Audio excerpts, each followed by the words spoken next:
السلام علیکم دوستو۔ ایران اور امریکہ کے درمیان جو جنگ شروع ہوئی تھی 28 فروری کو، اس حوالے سے اب مذاکراتی عمل کو دوبارہ شروع کرنے کے لیے کوششیں جاری ہیں۔ ٹینشنز یعنی کشیدگی بھی تاحال برقرار ہے۔ زیادہ تر جو ٹینشنز ہیں وہ ہے آبنائے ہرمز کے ارد گرد اس سے جڑے ہوئے معاملات پہ ہے، اور ساتھ ہی ایران کے نیوکلیئر پروگرام کے حوالے سے امریکہ کا یہ مطالبہ ہے کہ ایران کو اپنا ایٹمی پروگرام مکمل طور پہ چھوڑنا ہوگا۔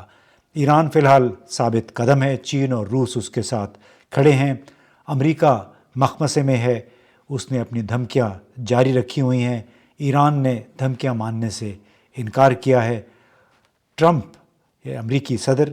کے پاس اس وقت جنگی اختیارات بھی کانگریس نے واپس لے لیے ہیں، اور آبنائے ہرمز کی ایک نئی اتھارٹی بنا لی ہے ایران نے، اور اعلان تازہ ترین ہے کہ وہاں اس کے لیے ایک باقاعدہ میکانزم بنا دیا گیا ہے، اور یہاں سے آنے والے جہازوں کو اس اتھارٹی کے ساتھ کوآرڈینیشن کرنی پڑے گی۔ دوسری طرف پاکستان نے بھی امریکہ ایران مذاکرات کے دوسرے دور کے لیے دوبارہ اجرا کے لیے کوششیں شروع کر رکھی ہیں۔ تو آئیے ذرا سا تفصیل سے جائزہ لیتے ہیں کہ ہو کیا رہا ہے۔ ایران نے آبنائے ہرمز پر نئے انتظامی ڈھانچے کا اعلان کیا ہے۔ اماراتی ریاست فجیرہ تک ایک نگرانی زون قائم کرنے کا اعلان کر دیا ہے۔ اس طرح خلیجی آبنائے اتھارٹی نے ایک نیا بحری نقشہ بھی جاری کیا ہے، جس میں مخصوص سمندری علاقے کو کنٹرول زون قرار دیا گیا ہے۔ ایرانی حکام کے مطابق اس علاقے سے گزرنے والے جہازوں کے لیے ایران کی خلیج فارس آبنائے ہرمز اتھارٹی کے تحت اجازت نامہ اب لازمی ہے۔ خلیج فارس آبنائے اتھارٹی کے مطابق ایران نے آبنائے ہرمز میں نئی اجازت نامے نگرانی کا غیر معمولی نظام متعارف کروا دیا، اور ایران نے جہاز رانی کے لیے کوآرڈینیشن اور فیس کا نظام بھی نافذ کیا ہے، اور جس سے بنیادی پیغام یہی ہے کہ یہ علاقہ ہمارا ہے، اس پر ہمارا حکم چلے گا، اور یہاں سے گزرنے والے جہاز آنے والے جہاز بھی ہماری کوآرڈینیشن اور ہمارے حکم کے تابع ہوں گے۔ اب آبنائے ہرمز نگرانی زون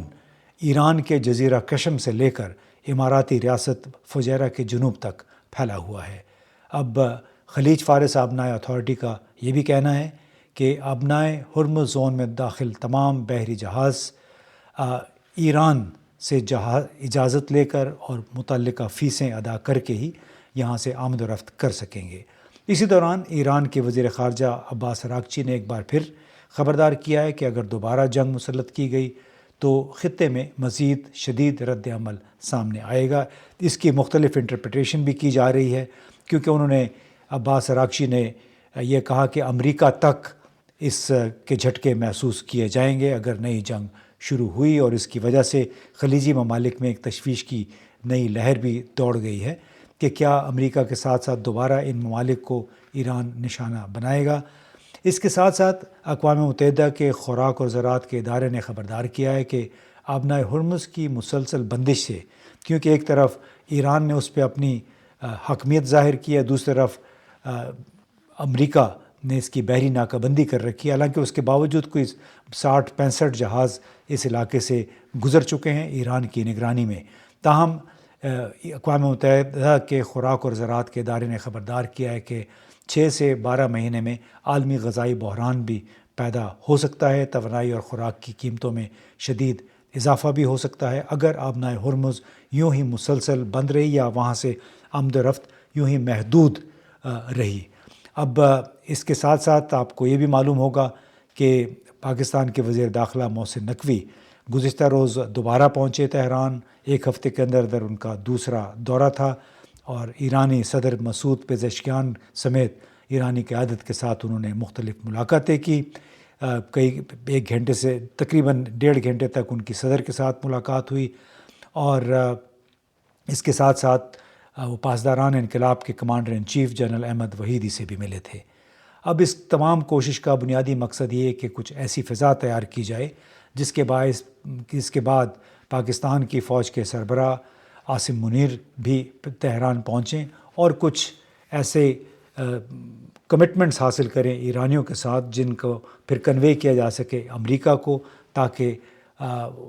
امریکہ کو مذاکرات کے دوسرے دور پہ آمادہ کیا جا سکے۔ اب اسی دوران روسی وزارت خارجہ نے بڑا واضح ایک بیان دیا ہے کہ ایران کے جوہری ذخائر سے متعلق فیصلہ صرف ایران کو کرنا چاہیے۔ ایران کا معاملہ صرف ایرانی مفادات کو مد نظر رکھتے ہوئے سفارتی چینل کے ذریعے ہی حل ہو سکتا ہے۔ وزارت خارجہ نے یہ بھی کہا کہ افزودہ یورینیم کے حوالے سے ممکنہ حل پر غور عمل درآمد میں تہران اور واشنگٹن کی مدد کرنے کے لیے بھی وہ تیار ہیں۔ اسی دوران امریکی میڈیا چینلز نے انٹیلیجنس کے حوالے سے یہ انکشافات کیے ہیں کہ ایران کی فوجی بحالی توقع سے کہیں زیادہ ہے، اور انہوں نے کہا ہے کہ ایران نے ڈرون پیداوار دوبارہ شروع کر دی ہے۔ ایران کی تیاری سے خطے میں سیکیورٹی خدشات ایک بار پھر بڑھ گئے ہیں۔ اس حوالے سے امریکی میڈیا نے امریکی عہدیداروں کو کوٹ کرتے ہوئے کہا ہے کہ ایرانیوں نے ہتھیاروں کی تیاری کی بحالی کے معاملات میں انٹیلیجنس کمیونٹی کے تمام اندازوں کو غلط ثابت کیا ہے، اور اس کے ساتھ ساتھ ایک اور تشویشناک بات امریکہ اور اسرائیل کے حوالے سے ہے کہ ممکنہ جو ڈیل ہونی ہے ایران اور امریکہ کے درمیان، اس حوالے سے امریکی صدر ڈونلڈ ٹرمپ اور اسرائیلی وزیر اعظم نیتن یاہو کے درمیان تھوڑی سی کشیدگی بھی پیدا ہو گئی ہے، اور ڈونلڈ ٹرمپ نے اسرائیلی وزیر اعظم کے ساتھ ٹیلی فون بات چیت میں انہیں بتایا کہ ایک معاہدے کی تیاری ہو رہی ہے جس پر امریکہ اور ایران دستخط کریں گے۔ یہ وہی خط ہے یا وہی معاہدہ ہے، ایک MOU ہے جس کے لیے پاکستان اپنی کوششیں کر رہا ہے۔ لیکن اسی دوران ٹرمپ کے لیے بہت ساری مشکلات پیدا ہو گئی ہیں۔ کانگریس نے ان سے ان کے جنگی اختیارات واپس لے لیے ہیں، یعنی اب اپنے تئیں ایک نئی جنگ کا آغاز ڈونلڈ ٹرمپ نہیں کر سکتے۔ ملک کے اندر ان کو شدید اقتصادی دباؤ کا سامنا ہے۔ ہماری بات ہو رہی تھی دوستوں کے ساتھ، انہوں نے کہا کہ اب وہاں پہ پیٹرول کا گیلن جو ہے وہ $5 کے قریب پہنچ گیا ہے، اور عام طور پہ چونکہ امریکہ میں زیادہ تر لوگ قرضوں پہ رہتے ہیں، تو ان کی اب چیخیں نکل رہی ہیں کہ ان کا کیسے $3.5 سے $5 تک پہنچ گیا ہے پیٹرول کا ایک گیلن۔ پہلے ہی کوئی $50 ارب سے زیادہ خرچ ہو چکا ہے۔ یہ جو 35-40 دن کی جنگ ہوئی ایران پہ، جو انہوں نے جنگ مسلط کی ناجائز، اس کے ساتھ ساتھ خلیجی اتحادی ممالک، خاص طور پہ کویت، متحدہ عرب امارات، بحرین، سعودی عرب، وہ بھی کسی صورت میں خلیج میں نئے جنگی دور کا آغاز نہیں چاہتے ہیں، کیونکہ ان کی معیشتوں کو بھی بہت نقصان ہوا ہے۔ تو ایسے لگ رہا ہے کہ ٹرمپ کے لیے اب آپشنز بہت محدود ہو گئے ہیں، کیونکہ ان کے اب اختیارات بھی ان کے پاس نہیں رہے ہیں جنگ شروع کرنے کے، جبکہ ایران اپنے مطالبات پر قائم ہے، اور اس کی بنیادی وجہ غالباً یہی ہے کہ چین اور روس بھی اس کے ساتھ کھڑے ہیں۔ چین نے بھی بار بار یہی کہا ہے کہ ایران کی خود مختاری، علاقائی خود مختاری، سیاسی خود مختاری کا احترام بہرحال ضروری ہے۔ اب ایرانی دفتر خارجہ کے ترجمان اسماعیل بقائی نے بھی اپنے ایک تازہ ترین انٹرویو میں یہ کہا ہے کہ امریکی اسرائیلی جنگ ختم کرنے کی کوششوں کے تحت پاکستانی ثالث کے ذریعے جو پیغامات کا تبادلہ جاری ہے، اور ان کے وزیر داخلہ محسن نقوی کی ملاقاتیں بھی ہو رہی ہیں، اور کیونکہ ہماری خواہش ہے کہ یہ جنگ مستقل طور پر ختم ہو جائے۔ انہوں نے کہا کہ ایران کے جو مطالبے ہیں ان کو نظر انداز کرنا بہرحال کسی طریقے سے مناسب نہیں ہے، اور مطالبے کیا ہیں کہ تمام محاذوں پر مستقل جنگ بندی کی ضمانت، منجمد اثاثوں کی واپسی، اور ایرانی جہاز رانی کے خلاف جتنی بھی حرکات ہیں، جو کوششیں ہوئی ہیں، امریکی بحریہ نے اس کی ناکہ بندی کی ہوئی ہے آبنائے ہرمز کی، یہ ختم ہونا چاہیے۔ اسماعیل بقائی نے کہا کہ امریکہ پر مضبوط اور منطقی جو شبہ ہے ان کو، یعنی وہ یہ اعتبار نہیں کر رہے ہیں امریکہ پر، اور یہ دھمکیوں کی زبان مذاق خیز ہے، جس طرح ڈونلڈ ٹرمپ وقتاً فوقتاً دھمکیاں دیتے رہتے ہیں ایران کو۔ ایران اپنے قومی مفادات اور جائز حقوق کے حصول کے لیے سنجیدہ ہے۔ اسی طرح ایک میجر جنرل محمد علی جعفری، جو کہ سپاہ پاسداران انقلاب کے سابق کمانڈر ہیں،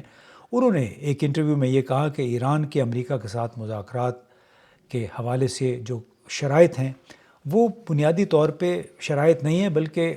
ایران اپنا حق مانگ رہا ہے۔ انہوں نے زور دے کر یہ کہا، میجر جنرل محمد علی جعفری نے، کہ جب تک تمام محاذوں پر جنگ ختم نہیں ہو جاتی، پابندیاں نہیں ہٹائی جاتی، ایران کے منجمد فنڈز جاری نہیں کیے جاتے، پابندیاں ختم نہیں ہوتیں، جنگی نقصانات کا ازالہ نہیں کر دیا جاتا اور آبنائے ہرمز پر ایران کی خود مختاری تسلیم نہیں کر لی جاتی، اس وقت تک مزید مذاکرات نہیں ہوں گے۔ اب ایران کی اب دیکھ لے لب و لہجہ تمام رہنماؤں کا بشمول صدر پزشکیان کے، وہ اپنے موقف پر ڈٹے ہوئے ہیں۔ امریکہ کے صدر مشکلات میں پھنس گئے ہیں، ان کی آپشنز محدود ہو گئی ہیں۔ اب کانگریس ان کو اجازت دے گی اگر یہ جنگ کا نیا دور شروع کرنا چاہتے ہیں۔ کانگریس ہی نے فنڈنگ نئی جنگ کے لیے منظور کرنی ہے، اور اس وقت تک ڈونلڈ ٹرمپ کی کانگریس کے اندر اور کانگریس کے باہر بہت زیادہ مخالفت بڑھ چکی ہے۔ اب تمام تر صورتحال کا دار و مدار اس بات پر ہے کہ آیا ایرانی اپنے بنیادی موقف سے پیچھے ہٹتے ہیں یا نہیں، اور کیا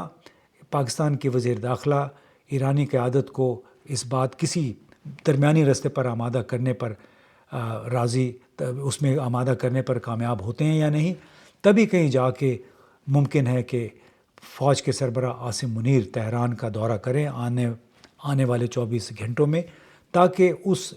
مجوزہ MOU پر دستخط ہو سکے، جس کی مدد سے کم از کم مزید 30 دن کے لیے جنگ بندی ممکن ہو سکتی ہے۔ آنے والے چند گھنٹے اس حوالے سے بڑے ضروری ہیں، اور اس لحاظ سے بھی کہ کیا ایران اپنے جوہری پروگرام اور آبنائے ہرمز پر اپنی حاکمیت منوانے کے مطالبے پر ڈٹا رہے گا یا نہیں۔ بہت بہت شکریہ۔